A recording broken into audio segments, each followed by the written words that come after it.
regocijándonos agradecidos en medio del sufrimiento. Y los versículos que nos servirán de reflexión están en la primera carta de Pedro, en el capítulo 1, los versos del 1 al 9, donde tuvimos la lectura devocional. Padre, gracias por la oportunidad de traer tu palabra nuevamente.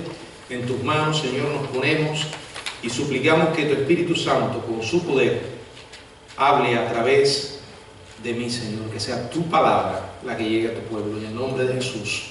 Amén. Bueno, los seres humanos todos somos diferentes. Dios nos creó diferentes. Tenemos personalidades diferentes, temperamentos distintos. Procedemos de distintos ambientes. Pero hay una cosa en la que todos tenemos en común, y es que todos sabemos lo que es el sufrimiento y la angustia. Podríamos decir, sin temor a equivocarnos, que el sufrimiento es un lenguaje universal.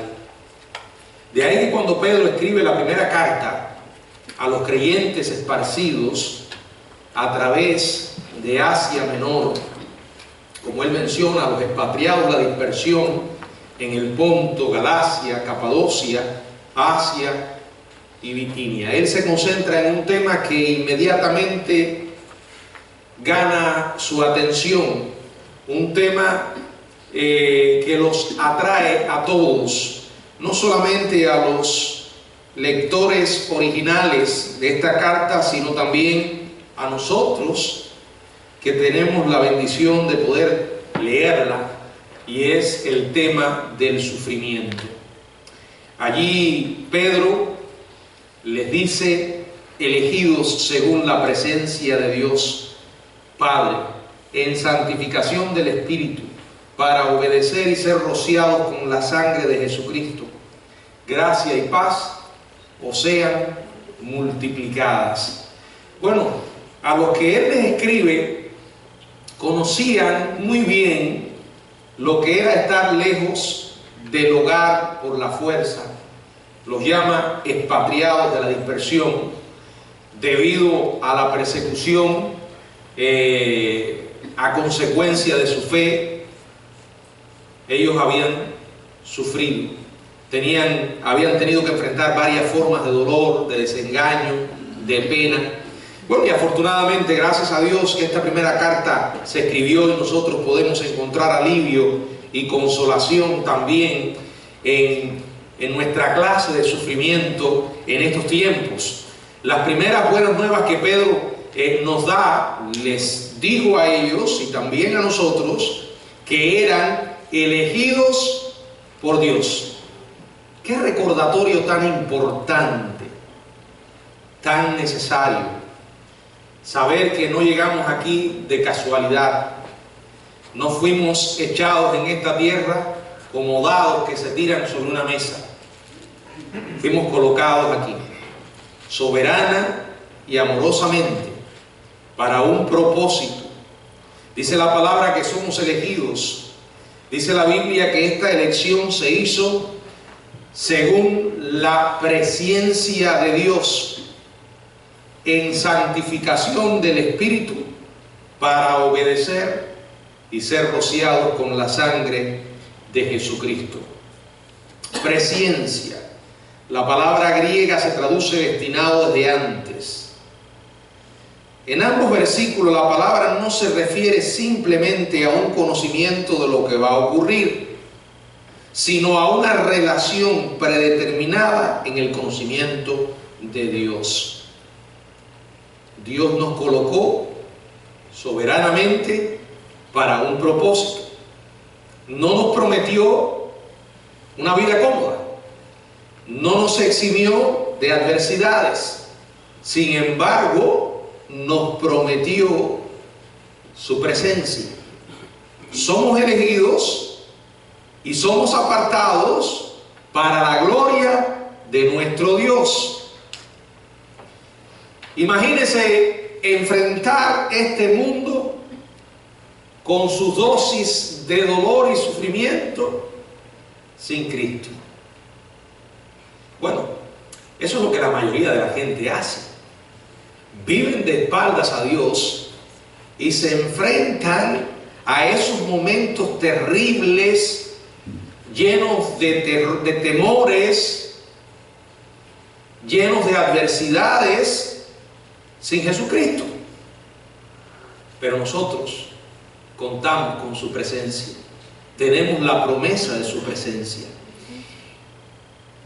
Eso es razón suficiente para estar agradecidos y para poder enfrentar la adversidad con gozo. Un gozo agradecido en medio del sufrimiento.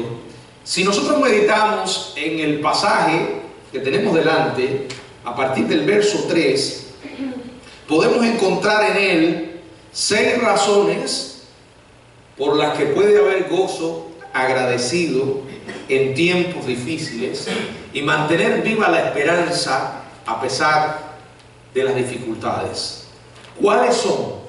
Bueno, la primera, tenemos una esperanza viva. Dice el verso 3, bendito sea el Dios y Padre de nuestro Señor Jesucristo, que según su grande misericordia nos hizo renacer para una esperanza viva por la resurrección de Jesucristo de los muertos. Bueno, el Dios Padre, que inició el propósito o fue el autor de nuestra redención, el que tomó la iniciativa de salvarnos en su Hijo Jesucristo por una motivación puramente misericordiosa, una misericordia que dice la Biblia que fue como grande, grande misericordia, y por esa gran misericordia envió a su Hijo. Por esa gran misericordia murió en la cruz. Por esa gran misericordia resucitó. Y por esa misericordia nos mandó a ir al mundo entero y predicar su palabra. Cuando hoy las personas escuchan las buenas nuevas de salvación, nacen de nuevo. Como Jesús le dijo a Nicodemo en aquella conversación en Juan capítulo 3, tienes que nacer de nuevo. O sea, tienes que comenzar a vivir espiritualmente. Porque cuando estamos sin Cristo, estamos muertos. Lo dice Efesios capítulo 2. Muertos espiritualmente. Y el estar muerto espiritualmente significa que no nos mueve nada en dirección a Dios. Dice la Biblia en Romanos que no hay quien busque a Dios, ni siquiera uno. Cuando el Señor nos imparte vida, nacemos de nuevo. Y dice la Biblia que el resultado es una esperanza, pero no una esperanza cualquiera, es una esperanza viva. ¿Por qué es una esperanza viva? Porque está fundada en un Dios vivo.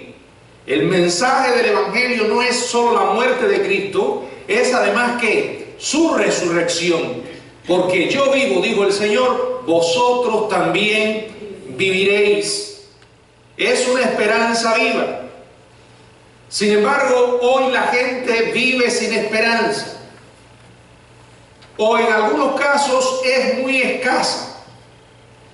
Para algunos la esperanza no pasa de ser más que una fantasía mental.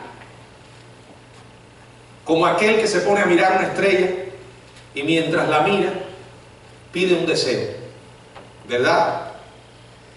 Ese tipo de esperanza que se puede llamar esperanza tipo Disneylandia, que dice, espero un día ganarme la lotería. Eso no es una esperanza viva.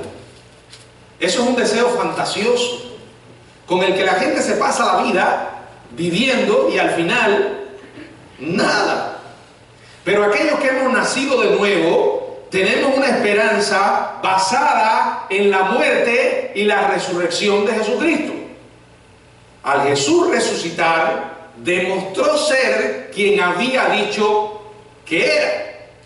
Él dijo con toda claridad ser el Hijo de Dios. Dijo ser Dios.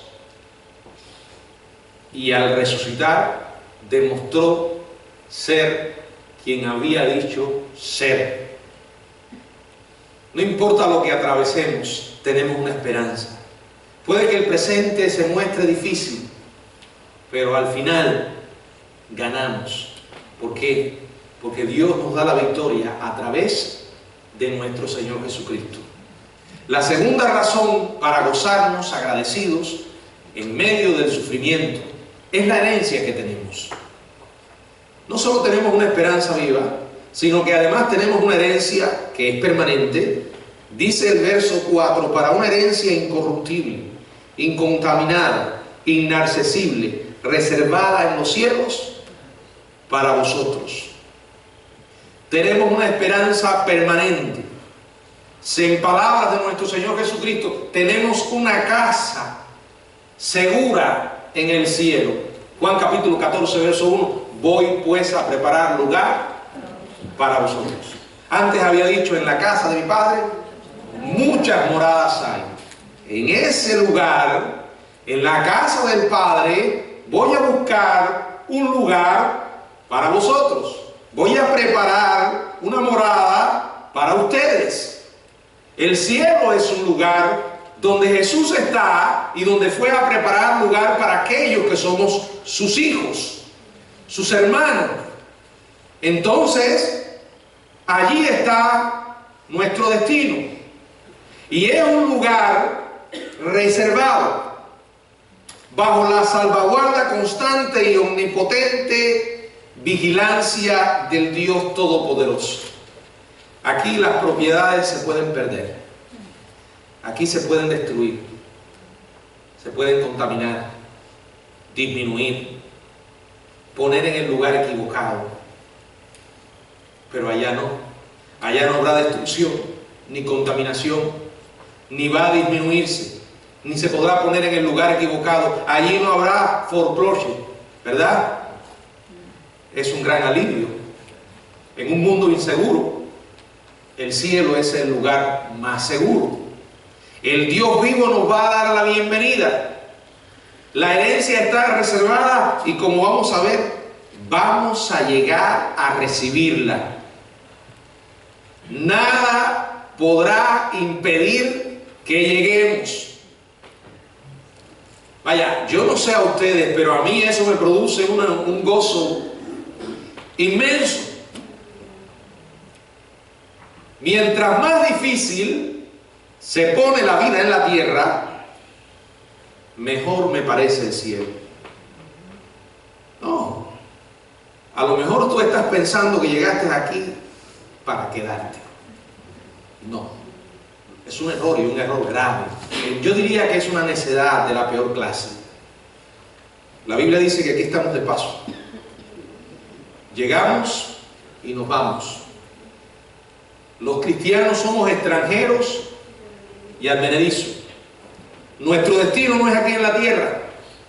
Podemos, por la gracia de Dios, vivir unos cuantos años si nos permite. Pero un día tenemos una cita que no podemos aplazar. Nos vamos. Puedes llegar a pensar que eso es algo que todavía está bien lejos. Nadie sabe. No hay garantía. En un mundo cada vez más inseguro y violento, cada paso que damos tenemos que hacerlo en nombre del Señor. Y dependiendo de Él, si no lo crees de esa manera, estás viviendo demasiado equivocado o indiferente a la realidad en la que vives. Tenemos una esperanza viva, tenemos una herencia permanente y tenemos protección divina. Y esa protección divina es la garantía de que vamos a recibir esa herencia. Mire lo que dice el verso 5. Que sois guardados por el poder de Dios mediante la fe, para alcanzar la salvación que está preparada para ser manifestada en el tiempo postrero. Habla de la herencia, una herencia segura, reservada en los cielos, y después ofrece la razón por la que vamos a poder recibir la herencia. Si usted observa lo que acabamos de leer, el énfasis está en Dios, que nos da la fe, y esa fe nos preserva y nos guarda. Dice la Biblia que soy guardado por el poder de Dios mediante la fe.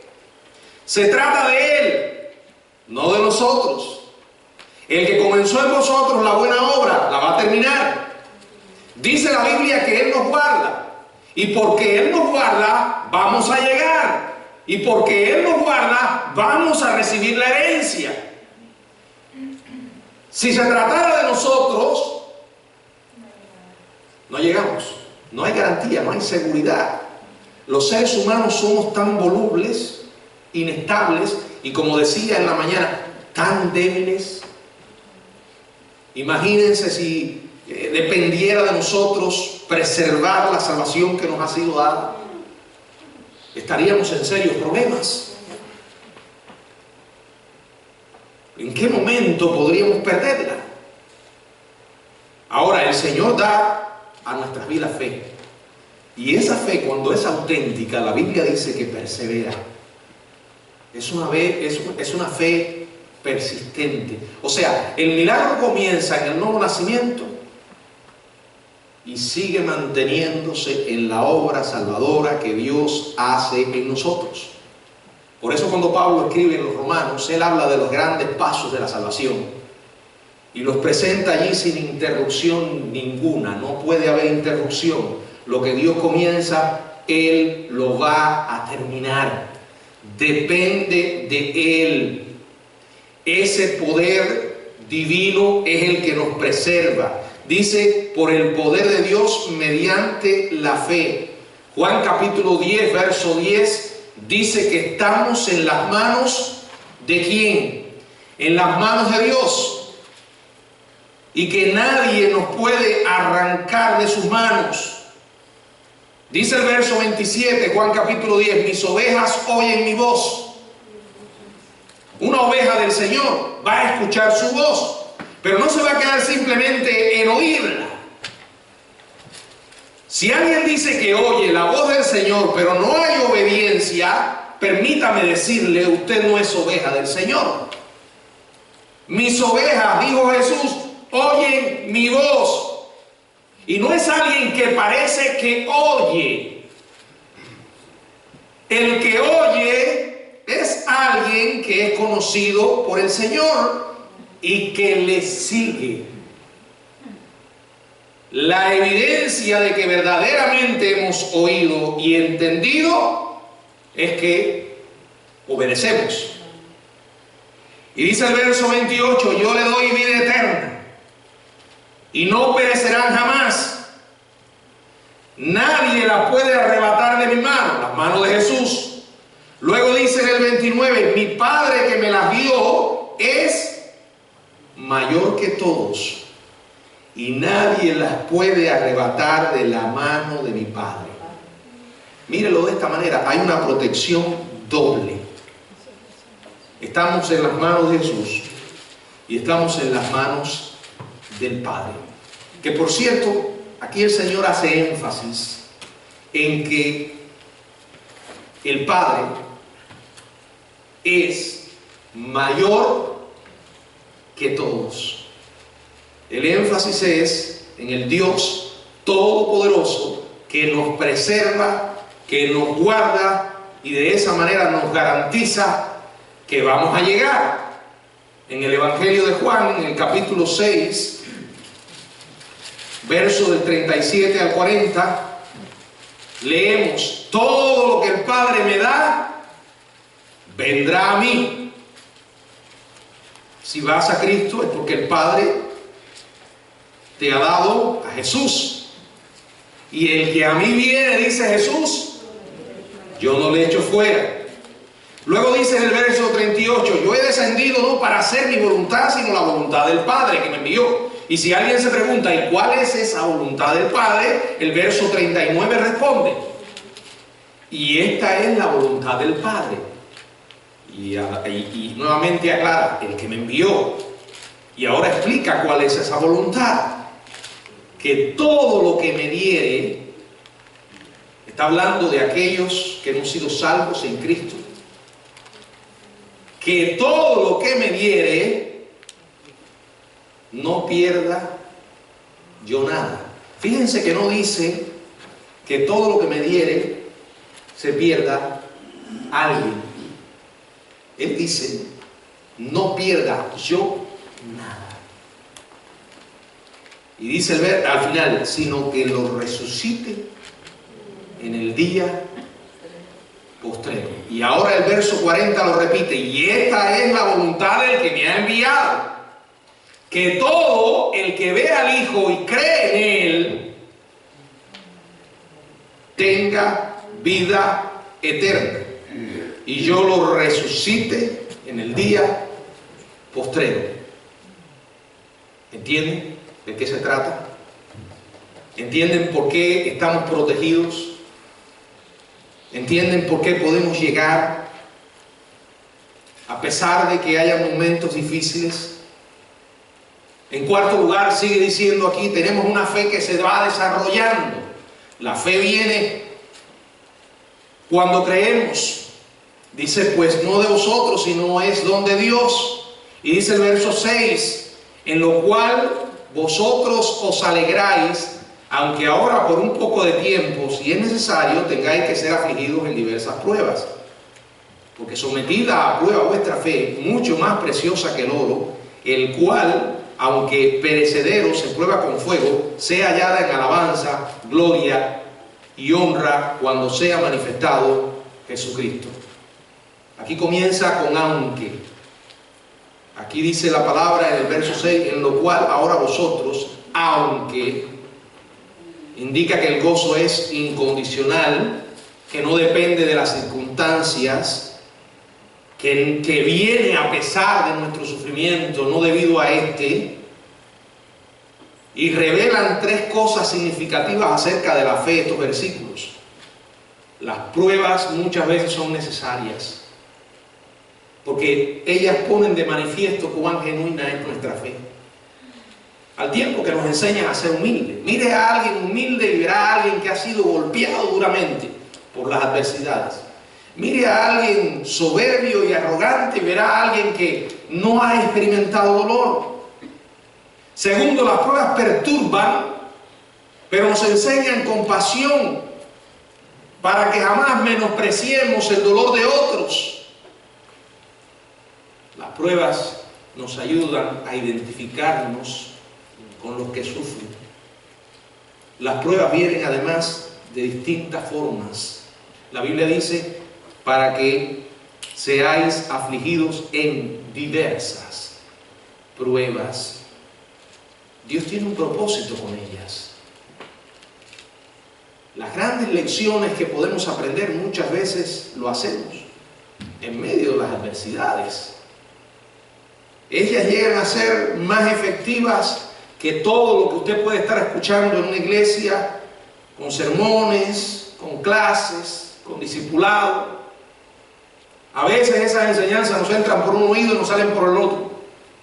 Sin embargo, unas pocas horas de dolor tienen la maravillosa capacidad de despertar nuestra conciencia espiritual y someternos como cualquier otra cosa no puede lograr.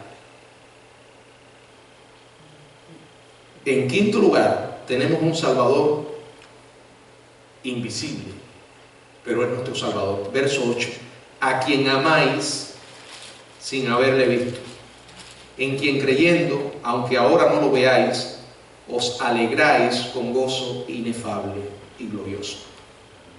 Si yo les pregunto si aman a Jesucristo, estoy seguro que casi todos, o todos dirán, lo amamos. Y si yo les pregunto, ¿lo han visto? Me dirán, no. Quiere decir que esto habla de nosotros. Le amamos sin verle. ¿Cómo es posible? Por la fe. Hebreos capítulo 11.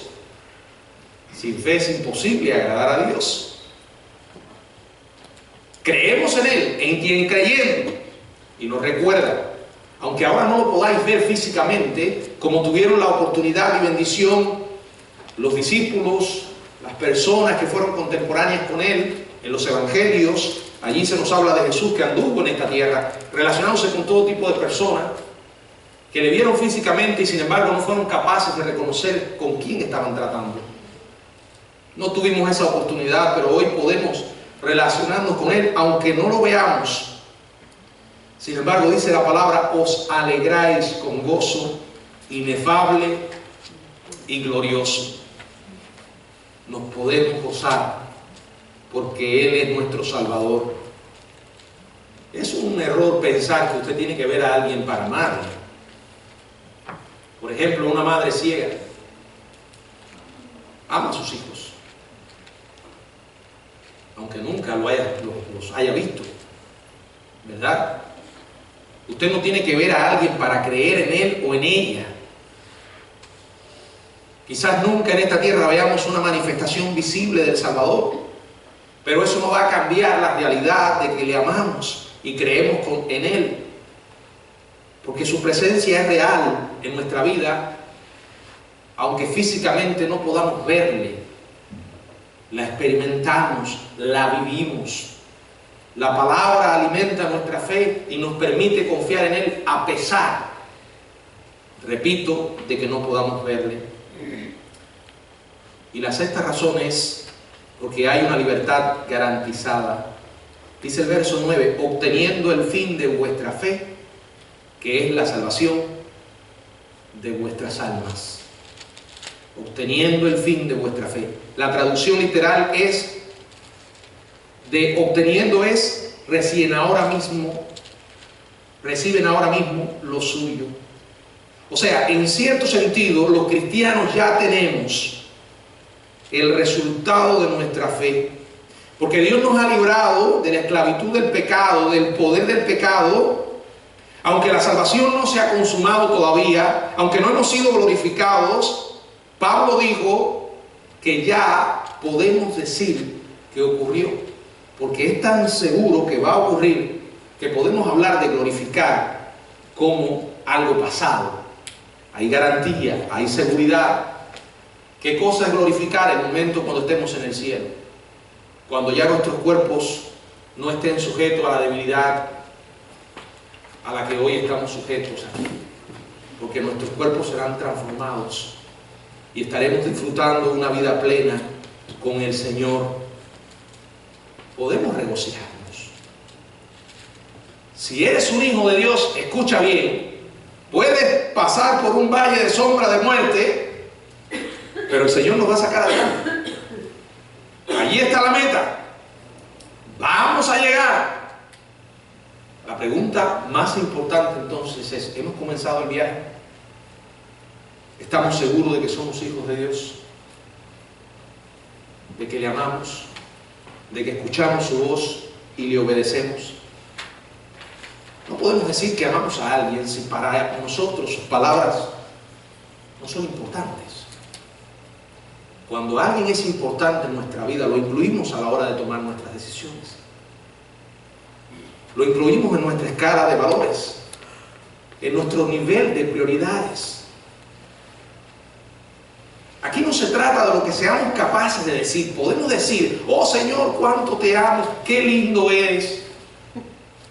Y tener todo tipo de fraseología religiosa, exagerada, pero pura hipocresía. Si el Señor es real en nuestra vida y es importante para nosotros, lo vamos a manifestar. Y esa es una evidencia de que hemos comenzado el viaje.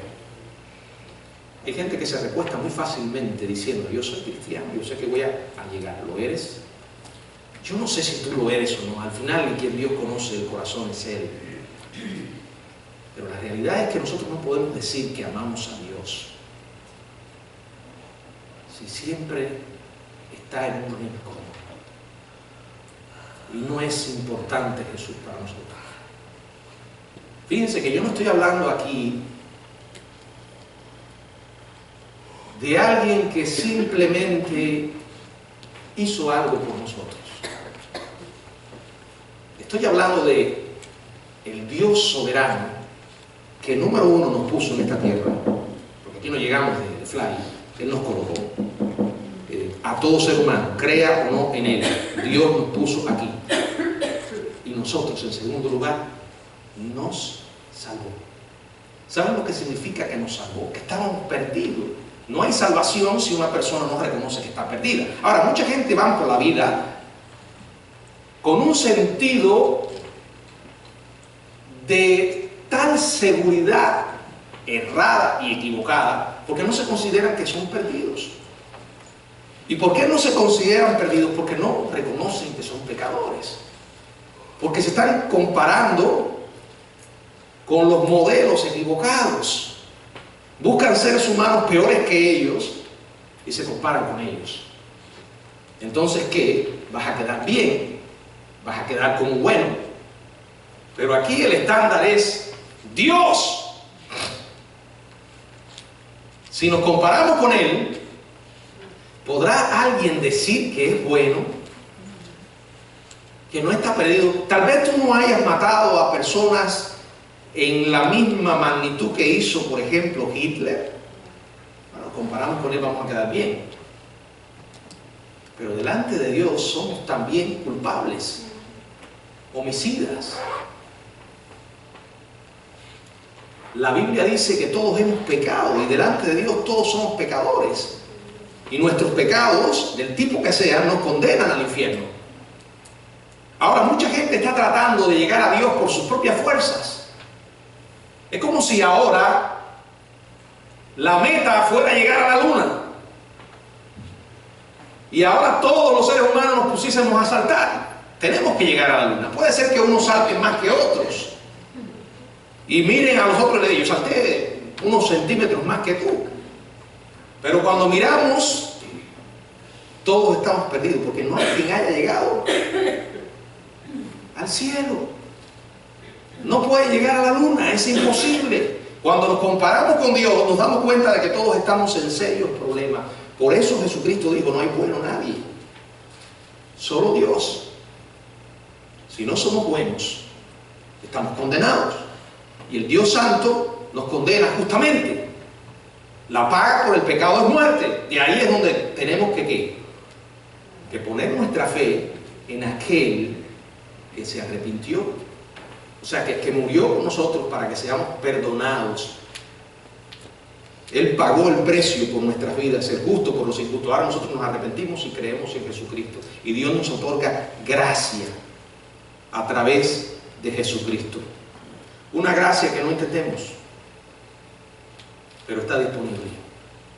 Y esa gracia es la que nos permite venir a Dios al ser declarados justos en Cristo Jesús. Y comenzamos el viaje. Y repito, tenemos razones sumamente poderosas para estar agradecidos, aunque el camino sea incómodo. Que el Señor nos bendiga, hermano.